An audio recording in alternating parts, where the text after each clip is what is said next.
بزرگ فرماتے ہیں میں نے دعا مانگنے کا طریقہ اپنی بیوی سے سیکھا۔ حضرت وہ کس طرح؟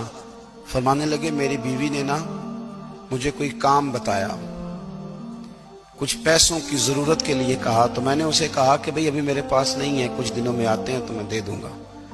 عورتوں کی عادت ہوتی ہے وہ بار بار یاد کراتی ہیں۔ 2-4 دنوں کے بعد پھر اس نے کہا حضرت وہ میں نے کہا تھا کچھ پیسے، میں نے اسے کہا کہ ابھی میرے پاس نہیں ہے، کچھ دنوں میں ملتے ہیں تو میں تمہیں دے دوں گا۔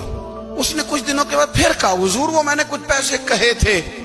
فرماتے میں نے ڈانٹ دیا، میں نے کہا کہ کیا تو روز مجھے شرمندہ کرتی ہے، کہا نا میرے پاس نہیں ہے، ہوں گے تو دے دوں گا، تو روز یاد کراتی ہے۔ فرماتے ہیں اس نے پہلے تو میری ڈانٹ کو سہا، پھر میرے سخت جملوں نے اس کی آنکھوں میں آنسو پیدا کر دیے، پھر اس نے اپنے آنچل میں اپنے اس دکھ کو سمیٹا، اور پھر اس نے ایک جملہ کہا تو میں رو پڑا، اور مجھے اپنے رب سے مانگنے کا طریقہ آ گیا۔ مجھے کہنے لگی حضرت جی آپ نے ڈانٹ دیا، میں نے سہ لیا، پر آپ ہی میرے شوہر ہیں، بتائیں نا آپ سے نہ کہوں تو میں کس سے جا کے کہوں۔ فرماتے ہیں میں رو پڑا، اور میں کھل کے رویا، اور میں تڑپ کے رویا، اور پھر میری سسکیاں بند گئیں۔ تو مجھے کہنے لگی آپ کو کیا ہوا؟ میں نے کہا مجھے بھی دعا مانگنی آ گئی ہے، جب میں اسے کہوں گا نا اللہ تو ہی میرا رب ہے، میں تجھ سے نہ کہوں تو میں کس سے جا کے کہوں؟